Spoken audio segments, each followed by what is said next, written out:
Assalamualaikum warahmatullahi wabarakatuh. Waalaikumsalam warahmatullahi wabarakatuh. Salam sehat untuk kita semua. Halo sedulur sehat Kota Semarang. Perkenalkan, saya Winda, petugas promosi kesehatan UPTD Puskesmas Miroto. Hari ini senang sekali dapat menyapa sedulur semua di IG Live Kota Lama. Nongkrong sehat kalian ahli hebat Semarangan. Nah, pagi ini kita berbincang-bincang dengan narasumber hebat kita nih berdua. Tentang apa ya kira-kira ya? Nah, tentang peran kader dalam pembuatan PMT untuk upaya perbaikan gizi dalam mengatasi balita dengan masalah gizi. Nah, sebelum kita berbincang-bincang nih dengan narasumber kita, perkenalkan dulu. Selamat pagi Bu Ifti. Selamat pagi Mbak Winda. Beliau adalah ahli gizi di Puskesmas Miroto. Dan ada satu lagi narasumber kita, yaitu Ibu Ida Helisa. Selamat pagi Bu. Selamat pagi Mbak Winda. Beliau adalah salah satu kader kesehatan Puskesmas Miroto. Nah, sebelum kita bahas lebih jauh nih, latar belakang kenapa ya kita mengangkat tema ini, itu perlu diingat bahwa gizi kurang pada balita itu adalah masalah yang sangat serius untuk jangka panjang, ya, karena akan mempengaruhi kesehatan dan perkembangan balita itu sendiri. Maka dari itu kita mengambil tema ini supaya memahami semua bahwa masalah gizi itu sangat penting diperhatikan, ya. Kemudian kita memberikan PMT bagi balita yang memiliki masalah gizi di wilayah Puskesmas Miroto. Kemudian kita langsung aja ya ngobrol dengan narasumber kita. Pertama Bu Ifti dulu. Selamat pagi Bu Ifti. Sehat ya Bu? Alhamdulillah sehat Mbak Winda. Mbak Winda gimana kabarnya? Alhamdulillah sehat juga Bu. Alhamdulillah. Bu Ifti bisa dijelaskan nih PMT itu apa dan bagaimana prinsip-prinsipnya Bu? Bisa dijelaskan? Terima kasih. Sebelum menjawab, saya tak menyapa dulu. Boleh. Halo sedulur sehat Kota Semarang, bagaimana kabarnya hari ini? Sehat. Alhamdulillah sehat ya. Terkait dari tema tadi ya Mbak Winda ya, PMT itu ada dua. Yang pertama PMT penyuluhan, yang kedua PMT pemulihan. Nah, apa bedanya sih penyuluhan dan pemulihan? Nah, kita bahas satu. Yang pertama PMT penyuluhan itu PMT yang diberikan pada balita pada saat kegiatan Posyandu ILP ya. Itu diberikan untuk memberikan edukasi kepada ibu balita bagaimana cara pemberian PMT yang baik pada saat kehidupan sehari-hari. Nah, karena di sini temanya untuk pemenuhan balita yang bermasalah gizi, kita bahas PMT pemulihan.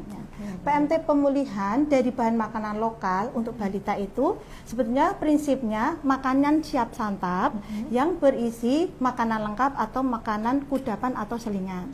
Nah, di situ ada kandungan dari gizi seimbang, terutama protein hewani.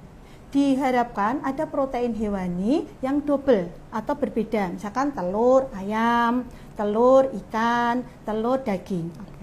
Kenapa harus double? Karena untuk meningkatkan berat badan dan kandungan dari proteinnya dan asam amino yang adekuat.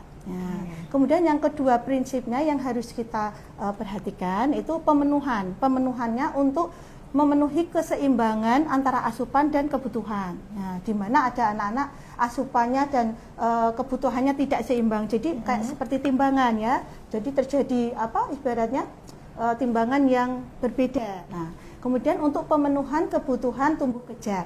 Nah, tumbuh kejar memperbaiki status gizi anak itu tersebut. Kemudian yang ketiga pemberiannya itu di antara waktu makan. Jadi bukan mengganti makannya. Nah, misalkan makannya adik jam 7, kemudian makan jam 12. Pemberian PMT itu di sela waktunya makan ya, jam 10 atau kalau tidak jam 15. Itu yang harus diperhatikan untuk PMT pemulihan pada balita dengan masalah gizi.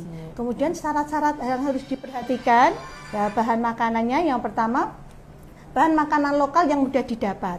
Oh ya Bu Ida, kira-kira bahan makanan lokalnya dapat mudah didapat? Mudah sekali. Ya. Karena di sekitar saya banyak terdapat pasar-pasar tradisional. Ya, gampang nggih Bu Ida ya. Ya, itu seperti itu sedulur Sehat Kota Semarang. Jadi PMT itu syaratnya yaitu dari bahan makanan lokal yang mudah didapat.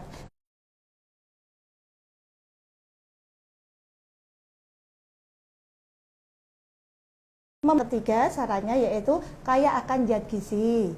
Kemudian yang keempat itu bebas dari penyakit ataupun kesehatannya terjaga seperti dari zat pengawet, ya pewarna dan lain. Yang ketiga harganya terjangkau. Kira-kira harganya gimana Bu Ida kalau untuk pembuatan PMT? Terjangkau, alhamdulillah. Itu Mbak Winda untuk syarat-syarat untuk prinsip pemberian PMT pemulihan untuk balita yang bermasalah gizi. Oh, oke, baik. Berarti PMT diberikan itu bukan untuk mengganti makanan utama ya Bu, tapi hanya untuk selingan saja ya Bu. Karena PMT itu merupakan asupan harian untuk menambah. Jadi kurang lebih 30-50% itu menambah energi dari yang harian, bukan mengganti. Nah, itu kadang di masyarakat yang masih perlu kita edukasi terus karena itu menjadi makanan pokok. Nah, seperti itu. Seringnya kalau kita ketemu di masyarakat, mereka malah taunya ya Bu ya PMT itu ya udah itu makanan utama, padahal salah. Sudah mengganti. Jadi banyak ibu-ibu yang tidak masak malah menggantungkan dari PMT itu. Meskipun itu PMT penyuluhan ataupun PMT pemulihan. Gitu Mbak Winda. Oke, baik. Kemudian Bu, sejauh ini untuk sasaran yang diberikan PMT itu tuh siapa saja? Oh ya. PMT untuk PMT lokal pada balita bermasalah gizi kita alhamdulillah sudah berjalan ya Mbak Winda ya. Untuk balita dengan gizi kurang itu diberikan selama 56 hari. Kemudian untuk yang balita dengan berat badan kurang atau underweight itu 28 hari. Dan untuk balita dengan berat badan tidak naik atau T itu 14 hari. Alhamdulillah sudah berjalan dengan lancar ya dari kita Puskesmas Miroto ini. Berarti beda-beda harinya ya Bu ya, diberikan nggak yang balita semua sama 1 bulan gitu, bukan ya Bu ya? Ada penjumlahannya ya. Harinya ya. Betul, iya, baik. Kemudian PMT yang sudah diberikan kepada balita sampai sekarang tuh apa saja sih Bu, bentuknya seperti apa, sayur atau makanan seperti apa gitu? Kita memberikan PMT pemulihan kepada balita dengan masalah gizi. Yang pertama itu makanan kudapan selama 6 hari, kemudian makanan lengkap 1 hari. Ya, kudapan itu yang tetap dari tinggi protein hewani. Kemudian untuk makanan lengkap tadi dari gizi imbang, tadi ada nasi, kemudian juga ada lauk hewani nabati dan sayur. Begitu. Oke, berarti kandungannya itu lengkap ya Bu. Betul, ya? Oke, baik. Nah, kita akan beralih nih sekarang ke kader ya, langsung ke kader. Kita tanyakan bagaimana proses pembuatannya PMT. Bagaimana Bu Ida, boleh dijelaskan ya Bu dalam pembuatan menu PMT ini seperti apa? Untuk menu PMT sudah disiapkan sebanyak 10 siklus, baik berupa makanan kudapan maupun makanan lengkap, di mana di dalam setiap menu itu terdapat resep dan cara penyajiannya serta kandungan-kandungan gizi yang ada di dalamnya. Selain itu untuk menu dan dari kudapan dan menu lengkapnya ini sudah dibuat sevariasi mungkin agar dapat dinikmati oleh balita sasaran dengan penuh semangat. Oke, baik. Berarti menunya ini lengkap ya Bu ya? Ada protein, karbo, itu udah lengkap dalam satu PMT yang diberikan ke balita. Gitu ya Bu ya. Nah, kemudian teknis distribusinya itu seperti apa? Pembagiannya PMT ke balita itu seperti apa? Bisa dijelaskan Ibu? Baik Mbak Winda, untuk distribusi PMT ini diambil oleh kader dari kelurahan masing-masing. Jadi setelah kader pemasak itu selesai untuk memasak dan memackingnya, para kader dari kelurahan ini akan ambil di rumah ibu kader pemasak ini untuk didistribusikan ke masing-masing sasaran dengan rentang waktu antara jam 9 sampai jam 12 siang. Oke. Berarti jamnya itu ya Bu, jam 9 sampai 12. Pernah nggak Bu baginya itu pas sore hari gitu, waktunya anak makan gitu, pernah nggak Bu kira-kira? Atau Sejauh memang ini pagi? saya lebih para kader itu lebih seringnya pagi. Oh gitu, baik. Kemudian ada kendala tidak Bu saat pembagian itu, atau mungkin anak menolak karena menunya mungkin ada yang tidak disuka, atau orang tuanya kurang berkenan menerima bantuan PMT, itu adakah kendala? Di sini untuk kendalanya itu ya Mbak, curhatan dari ibu-ibu kader pengantar itu biasanya sasaran tidak ada di rumah maupun orang tuanya. Ini kita agak repot ya, itu bagi kader-kader pengantar. Betul, yeah. Tapi para kader pengantar ini punya trik. Mereka hubungi by WA maupun telepon tentang posisi sasaran itu ada di mana. Dan mereka di dalam tasnya itu tidak pernah luput dari kantong kresek. Jadi itu PMT bisa dicantolkan di pintu ataupun di tempat-tempat strategis di rumahnya sasaran balita itu. Oh gitu. Jadi tetap diterima ya Bu ya, tidak ada yang menolak untuk menerima pemberian PMT tersebut ya, tetap semua diterima. Oke, baik. Ada lagi mungkin kendala atau itu saja Bu sejauh ini? Sejauh ini dari curhatan teman-teman hanya seperti itu. Oke, berarti untuk menu, untuk rasa, untuk tekstur tidak ada di masyarakat atau ibu balita itu sendiri sejauh ini? Sejauh ini tidak ada sih Mbak, cuman ya hanya beberapa sih kurang manis lah, itu kan tergantung selera masing-masing ya. Iya, betul. Bagi kita yang terpenting itu untuk kader pemasak sudah sesuai standarnya yang diberikan, standar gizinya itu puskesmas, tanpa pemanis buatan, tanpa perasa dan lain-lain, sesuai standar gizinya dari Dinas Kesehatan. Oke, baik. Berarti memang rasanya seperti itu ya Bu ya? Nggak yang ditambah perasa gitu, tidak ya Bu ya? Sesuai dengan yang diberikan oleh Dinas Kesehatan. Oke. Nah ternyata peran kader ini sangat penting dalam perbaikan gizi pada balita yang memiliki masalah gizi. Terima kasih Bu Ida sudah dibantu membuat PMT, sudah membantu mendistribusikan ke balita-balita. Kemudian kita kembali lagi nih ke Bu Ifti. Bu Ifti sejauh ini terkait pendistribusian PMT ke balita-balita, kemudian dilakukan monef nggak sih untuk kegiatan ini? Ya, tetap monitoring evaluasi tetap kita laksanakan untuk melihat keberhasilan dari program PMT itu. Biasanya dari puskesmas kita, Puskesmas Merauke itu yang pertama untuk memonitoring perkembangan dan pertumbuhan dari berat badan, tinggi badan, nilalika. Itu biasanya kita lakukan pada saat makan bersama dengan menu PMT lengkap. Jadi kita kumpulkan di satu tempat, kemudian kita ukur antropometrinya, kemudian juga mungkin ada kita menggandeng dari lintas program seperti bidan untuk SDJTK-nya, bagaimana perkembangannya, kemudian juga bagaimana pertumbuhannya. Kita ukur berat badan, tinggi badan, nilalika untuk mengetahui status gizi dan mengetahui perkembangan dari pemberian PMT itu. Kemudian kita juga memberdayakan masyarakat. Jadi kita juga menggandeng kader, PKK, kemudian ada kader TPK ya Bu Kader ya, Bu Ida yang setiap kelurahan ada ya. Kita merangkul itu. Kenapa? Karena kita untuk pengentasan dari masalah gizi tidak hanya dari satu sektor aja, sektor kesehatan tidak bisa ya. Jadi sektor lain harus tetap kita rangkul. Ya, kita bersama-sama. Bukan tidak mungkin BHBS-nya yang masih kurang, kemudian pola asuhnya ya dan lain-lain. Jadi kita gandeng semua untuk memonitoring atau evaluasi keberhasilan dari pemberian PMT.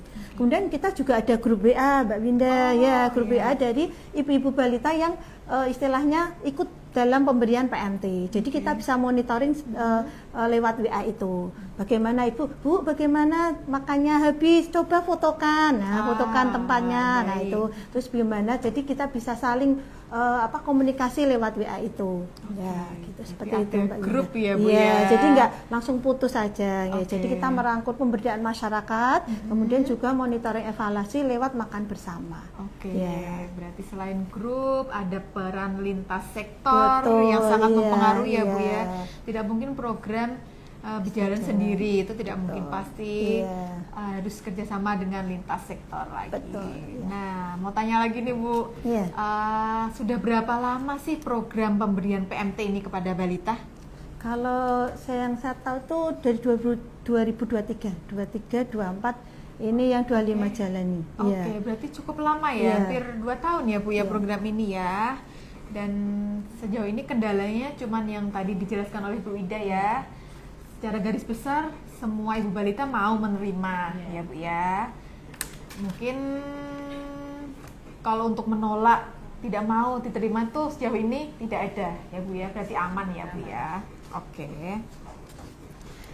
Nah, ternyata bisa banyak yang bisa kita ambil nih dari pembahasan kita pagi hari ini ya tentang PMT dalam menanggulangi atau Bu Ifti, mengendalikan, memperbaiki status gizi pada balita yang memiliki masalah gizi. Nah, kemudian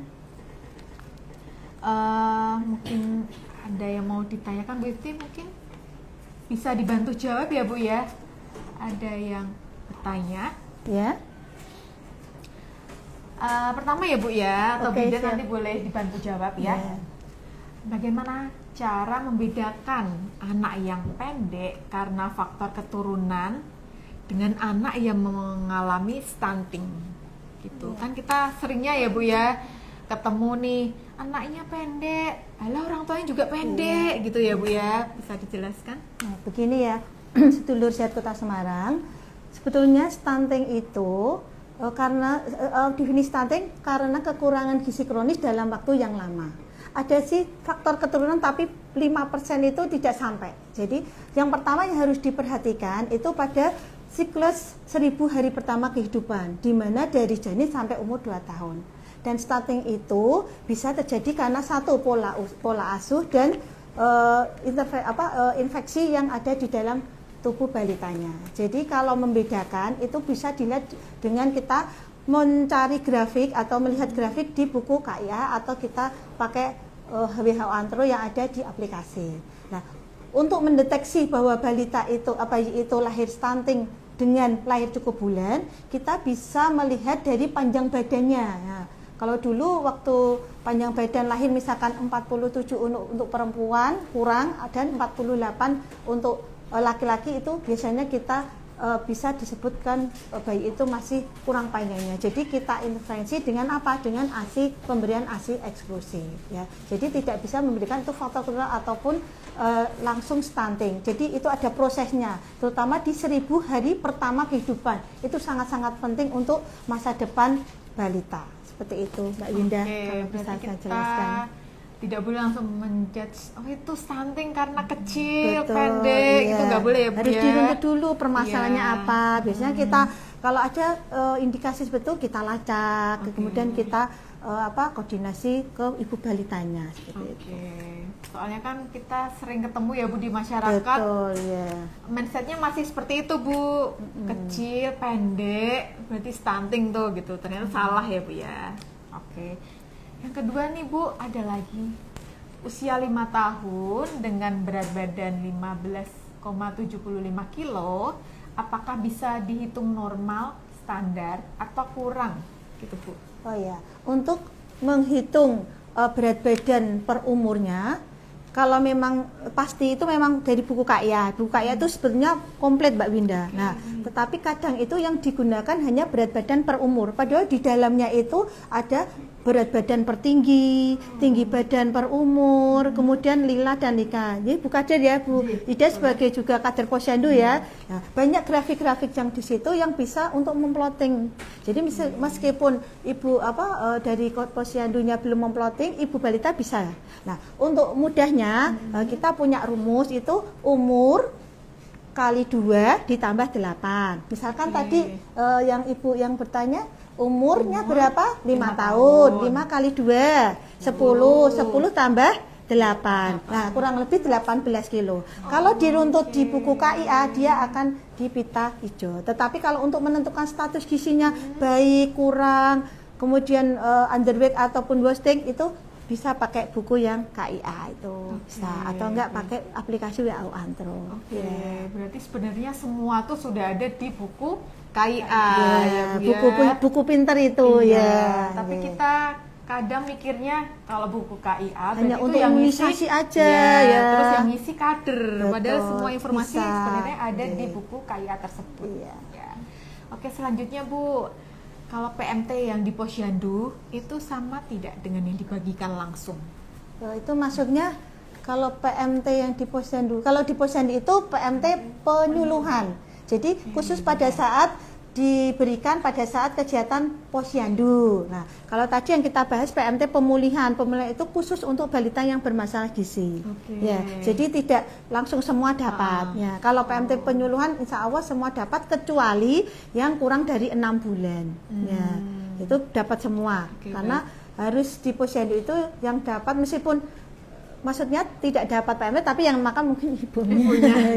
Makan bayi gitu belum. Betul. Tapi kalau PMT penyuluhan di posyandu insya Allah semua harus dapat.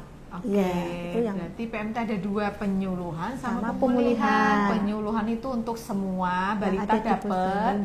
Ya, kalau pemulihan itu khusus untuk balita yang bermasalah. Betul, yang punya masalah gizi balitanya. Selanjutnya ya Bu, ada lagi nih Bu ya. Saya sekarang juga salut Min dengan perkembangan kemajuan pelayanan di puskesmas. Sekarang semakin baik, dokter selalu ada di tempat dan antrian teratur. Oh, ternyata bukan pertanyaan Bu. Terima kasih juga. Terima kasih. Kemudian Bu, mau tanya lagi.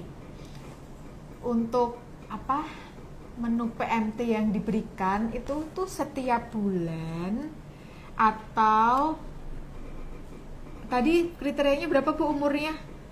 Yang Yang per hari yang di PMT pemulihan. Pemulihan itu kan dalam jangka waktu, misalkan tadi yang gizi kurang 56 hari, kemudian yang berat badan kurang 28 hari, kemudian yang berat badan tak naik itu 14 hari, yaitu ringnya waktu seperti itu. Berarti pembuatannya kalau itu udah selesai semua nanti bikin lagi gitu Bu, atau nunggu 6 bulan sekali gitu Bu bikinnya Bu? Ya enggak, kan biasanya sudah ada jadwalnya. Yang 14 hari itu siapa, terus yang 28, yang 56 itu sudah ada jadwalnya masing-masing. Nah, itu misal mereka udah dapat semua terus bikinnya lagi, itu tuh kapan Bu? Nunggu sebulan atau nunggu 2 bulan gitu loh Bu, kalau semua udah dapat nih yang sesuai umurnya itu udah sesuai dengan setahun berapa kali? Dengan 1 kali itu pemberian itu aja. Nanti pagu lagi yang untuk RAB-nya pengajuan lagi. Kirain itu semua diselesaikan dulu terus nanti kalau udah selesai nunggu berapa bulan bagi lagi kan gitu Bu. Balitanya dengan sasaran yang berbeda-beda. Yang underweight atau wasting itu berbeda-beda. Selanjutnya Bu, ada yang bertanya lagi, cara pengajuan penelitian ke rumah pelita bagaimana? Rumah pelita yang di rumah pelita yang itu ya, yang di Banyumanik. Untuk cara pengajuannya bisa WA atau datang ke Dinas Kesehatan, nanti di sana nanti ada alurnya ataupun prosedur-prosedur yang harus dilaksanakan. Monggo kalau sedulur sehat Kota Semarang mau penelitian bisa tindak ke Dinas Kesehatan Kota Semarang. Sangat sangat menarik ya Bu ya. Betul. Kita udah bahasnya udah panjang, udah detail, udah rinci. Nah, mungkin sudah Bu, berarti tidak ada pertanyaan lagi. Bu Ida, Bu Ifti, kita sudah di penghujung acara ini Bu. Tidak terasa ya Bu ya, 30 menit mungkin ya. Nah, kita udah di penghujung acara di IG Live Kota Lama. Nongkrong sehat kalian ahli hebat Semarangan bersama Puskesmas Miroto terkait peran kader dalam pembuatan PMT sebagai upaya perbaikan gizi untuk balita dengan masalah gizi. Oke, terima kasih kepada narasumber kita Ibu Ifti.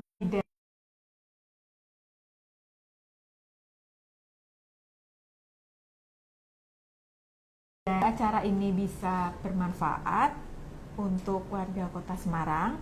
Jangan lupa follow dan pantau Instagram Dinas Kesehatan Kota Semarang dan Puskesmas Miroto untuk mendapatkan informasi lebih lanjut terkait kesehatan nih. Akhir kata, saya Winda. Saya Bu Ifti. Saya Ida. Mohon izin undur diri. Mohon maaf bila ada salah kata. Wassalamualaikum warahmatullahi wabarakatuh. Terima kasih. Waalaikumsalam warahmatullahi wabarakatuh.